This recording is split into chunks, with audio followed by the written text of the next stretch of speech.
Good evening. Before I turn to today's meetings, I want to say a short word about our ongoing fight against COVID-19 at home. We've made enormous progress in the United States. Much of the country is returning to normal, and our economic growth is leading the world, and the number of cases and deaths are dropping dramatically. But there's still too many lives being lost. We're still averaging the last 7 days loss of 370 deaths per day. 370 deaths, that's significantly lower than at the peak of this crisis, but it's still a real tragedy. We're approaching a sad milestone, almost 600,000 lost lives because of COVID-19 in America. My heart goes out to all those who've lost a loved one. I know that black hole that seems to consume you, that fills up your chest when you lose someone close to you that you adored. That's why I continue to say to America, if you have not been vaccinated, get vaccinated. Get vaccinated as soon as possible. We have plenty of vaccinations. Plenty of sites. We have more work to do to beat this virus. And now's not the time to let our guard down. So please get vaccinated as soon as possible. We've had enough pain. Enough pain. Folks, I know it's after 9:30 Brussels time, 9:30 p.m., and I'm still at NATO. You're all excited about that, I know. But I've had a chance to meet with several leaders recently, and I've had calls with others. It's been an incredibly productive day here. I just finished meeting with President Erdogan of Turkey. We had a positive and productive meeting, much of it one-on-one. We had detailed discussions about how to proceed on a number of issues. Our two countries have big agendas. Our teams are going to continue our discussions, and I'm confident we'll make real progress with Turkey and the United States. But now I want to thank Secretary General Stoltenberg for leading a very successful NATO summit today. I had the honor of leading off the discussion today among the 30 nations. And I pointed out that we're facing a once-in-a-century global health crisis. At the same time, the democratic values that undergird our alliance are under increasing pressure, both internally and externally. Russia and China are both seeking to drive a wedge in our transatlantic solidarity.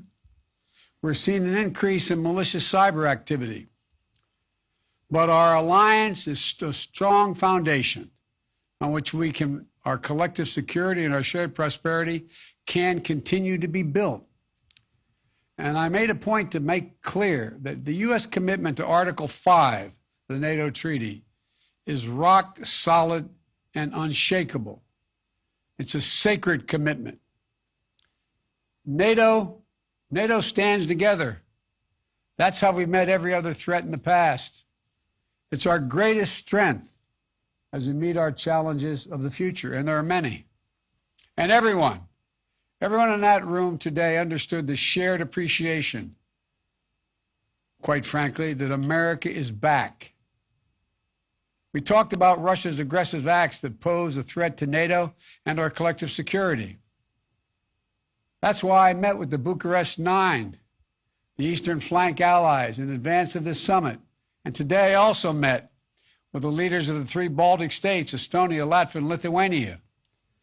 I shared with our allies that what I'll convey to President Putin, that I'm not looking for conflict with Russia, but that we will respond if Russia continues its harmful activities. And we will not fail to defend the transatlantic alliance or stand up for democratic values. As allies, we also affirmed our continued support for the sovereignty and territorial integrity of Ukraine. We agreed to keep consulting closely on nuclear deterrence, arms control, and strategic stability.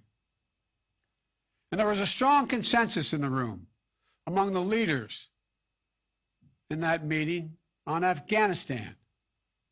Our troops are coming home, but we agreed that our diplomatic, economic, and humanitarian commitment to the Afghan people and our support for the Afghan National Defense and Security Forces will endure. And I welcomed our allies and partners to recognize that counterterrorism efforts must continue to ensure that Afghanistan never again becomes a safe haven for attacks on our countries, even as we take on terrorist networks in the Middle East and Africa. And I'm deeply gratified that as an alliance, we adopted a far-reaching plan to make sure NATO can meet the challenges that we face today and in the future, not yesterday. The NATO 2030 agenda, and that we agreed to fully resource that agenda. The last time NATO put together a strategic plan was back in 2010, when Russia was considered a partner and China wasn't even mentioned. We talked about the long-term systemic challenges that China's activities pose to our collective security today. We agreed to do more to enhance the resilience of our critical infrastructures around the world, including trusted telecommunications providers, supply chains, and energy networks. We agreed to enhance our cooperation with our democratic partners in the Indo-Pacific to meet challenges that exist there. We also endorsed a new cyber defense policy, NATO's first in the past 7 years, to improve the collective ability to defend against counter threats from state and non-state actors against our networks and our critical infrastructure. And we adopted a climate security action plan, which several years ago people thought we never would do, for reducing emissions from NATO installations and adapting to the security risks of climate change while keeping a sharp, very, very sharp on our ability to deter and defend against threats. And finally, we agreed that among the most important shared missions is renewing and strengthening the resilience of our democracies.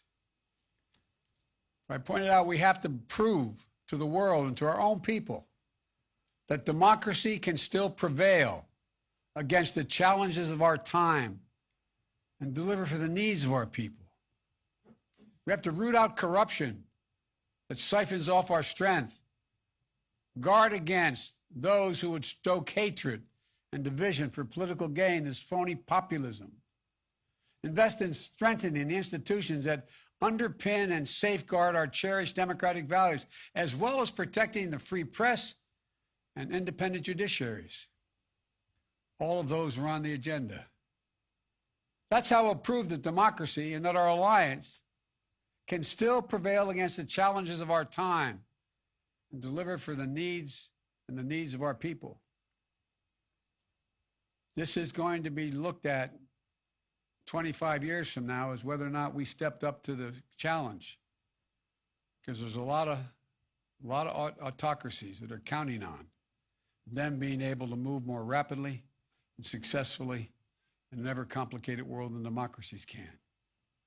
We all concluded we're going to prove them wrong. And now I'm happy to take some questions. Cecilia Vega of ABC. Thank you so much, sir. Good evening.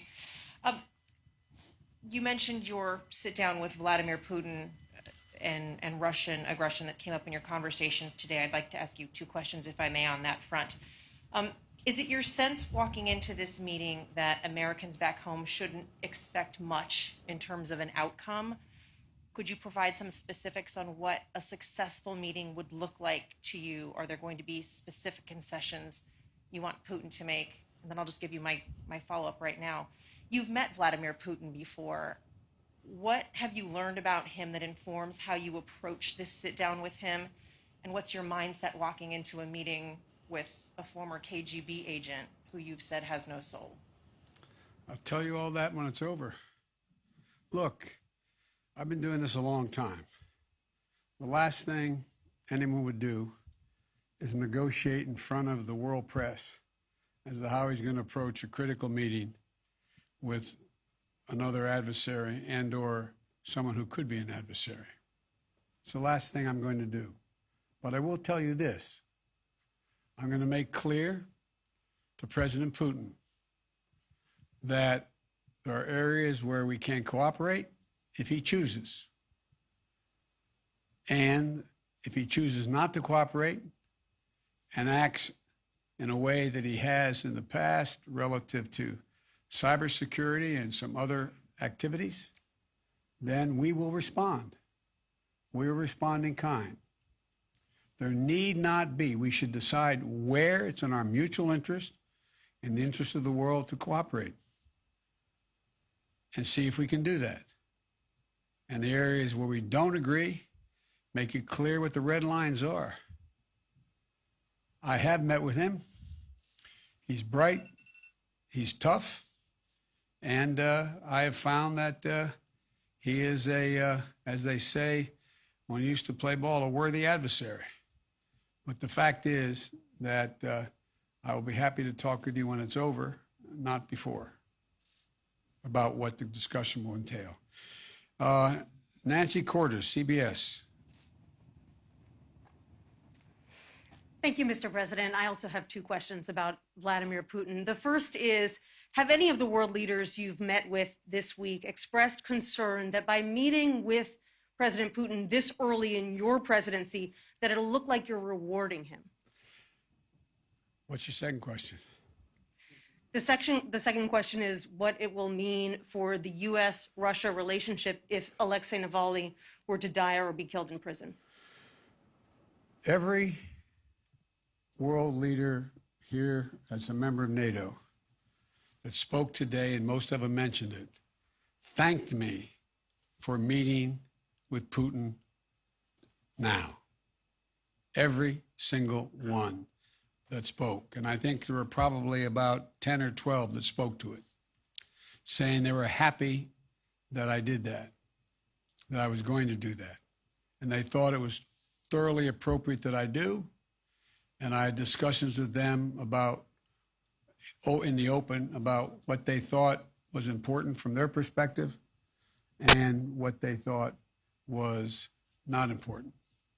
And so the interesting thing is, I know, and I'm not being critical of the press, I really mean this, give my word, but generically you all thought, was Biden meeting him too soon?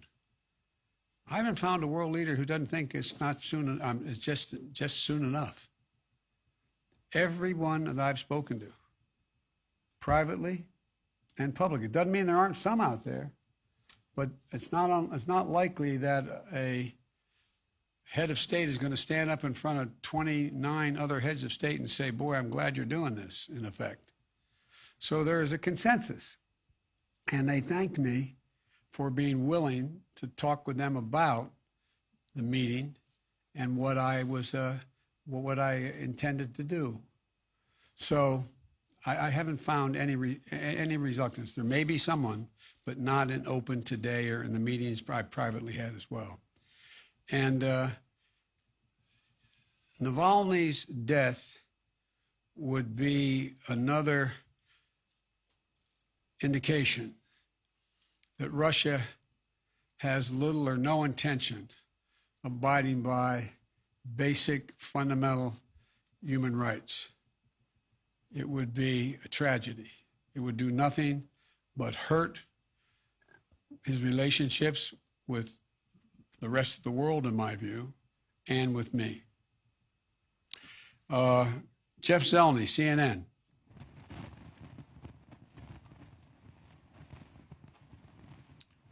Sir, good evening. Thank you. In a weekend interview, Vladimir Putin laughed at the suggestion that you had called him a killer. Is that still your belief, sir, that he is a killer? and I'll continue the trend if you don't mind of asking a second question. Do you believe if he does agree to cooperate, then what kind of a challenge do you find yourself in? How would you ever trust him? And if Ronald Reagan said trust but verify, what do you say to Vladimir Putin? To answer the first question, I'm laughing too. They actually, well, look, I mean, he has made clear that the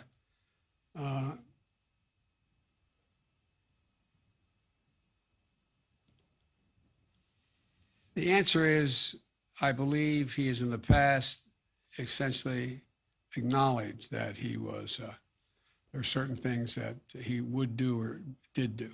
But look, when I was asked that question on air, I answered it honestly.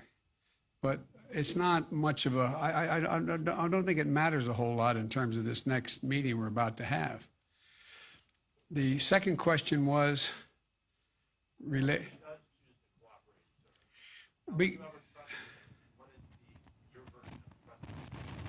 I'd verify first and then trust. In other words, everything would have to be shown to be actually occurring. It's not about, trusting. It's about agreeing. You know, when you write treaties with your adversaries, you don't say, I trust you. You say, this is what I expect. And if you violate the agreement you made, then quote, the treaty's off, the agreement's off. And I'm hoping that that President Putin concludes that there is some interest in terms of his own interest in changing the perception that the world has of him in terms of whether or not he will engage in behavior that's more consistent with what is considered to be appropriate behavior for head of state. Ann Guerin, The Washington Post. Thank you, Mr. President. Here at this meeting and earlier at the G7, you've said several times that America is back at allies' side. But a lot of those allies are themselves pretty rattled by what happened on January 6th, an attempted overturning of your election. And they may still be alarmed by the continued hold that Donald Trump has over the Republican Party and the rise of nationalist figures like him around the world. What do you say to those allies? What have you been saying to them at these meetings about how the next president of the United States can keep any promises you make? What I'm saying to them is, watch me. I mean, I'm not saying anything, quite frankly. I'm just going out. People, as I've said before, don't doubt that I mean what I say, and they believe that I keep my commitments when I say it. I'm not making any promises to anyone that I don't believe are overwhelmingly likely to be kept. I think that we're at a moment where, I mean, let me put it this way.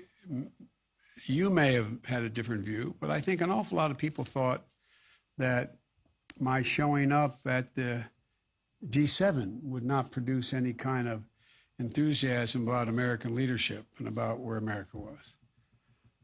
I would suggest that it didn't turn out that way. I would suggest that there is the leaders I'm dealing with in NATO and the G7 are leaders who know our recent history, know generically the character of the American people, and know where the vast center of the public stands. Not Democrat, Republican, but who we are. We're a decent, honorable nation.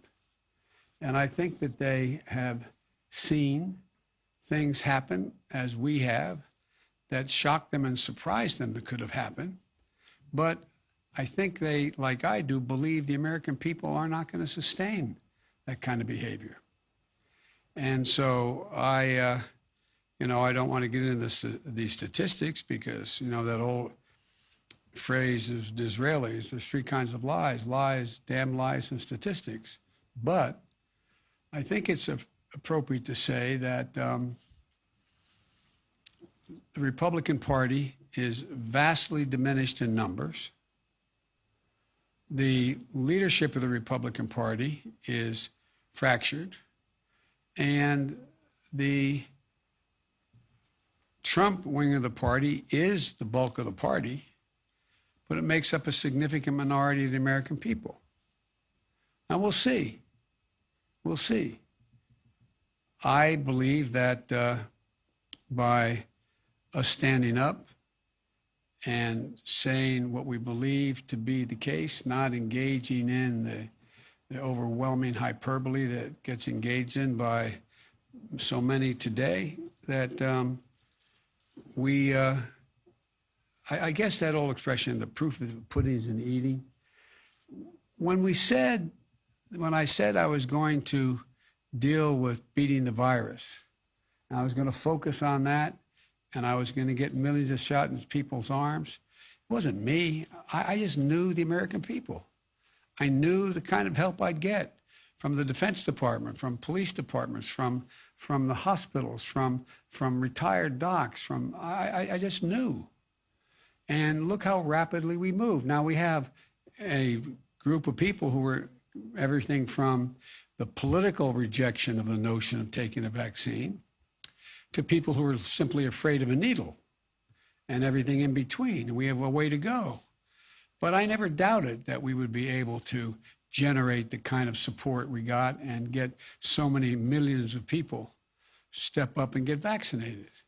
So I think it is a shock and surprise that what's happened in terms of the consequence of President Trump's phony populism has happened.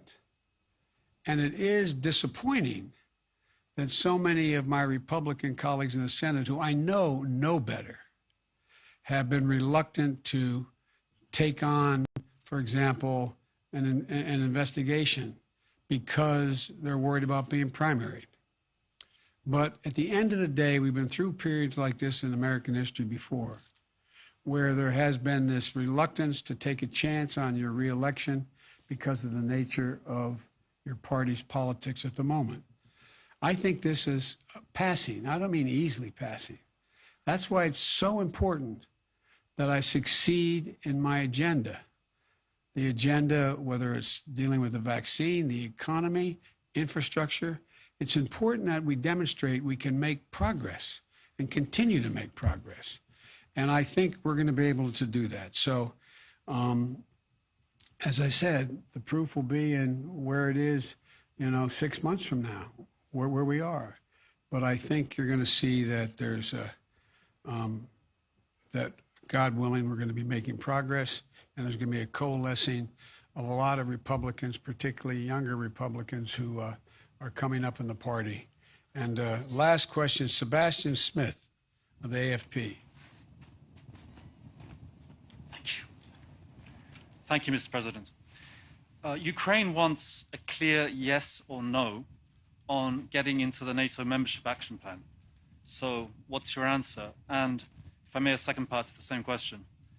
Well, now that Russia has invaded parts of Ukraine, does that effectively rule out Ukraine ever entering NATO, given that being in NATO would mean the US and NATO having to defend Ukrainians against Russia? Thank you. The second question is, the answer is no. The first question, it depends on whether they meet the criteria. The fact is they still have to clean up corruption. The fact is they have to meet other criteria to get into the action plan. And so it's, school's out on that question. It remains to be seen. In the meantime, we will do all that we can to put Ukraine in the position to be able to continue to resist Russian physical aggression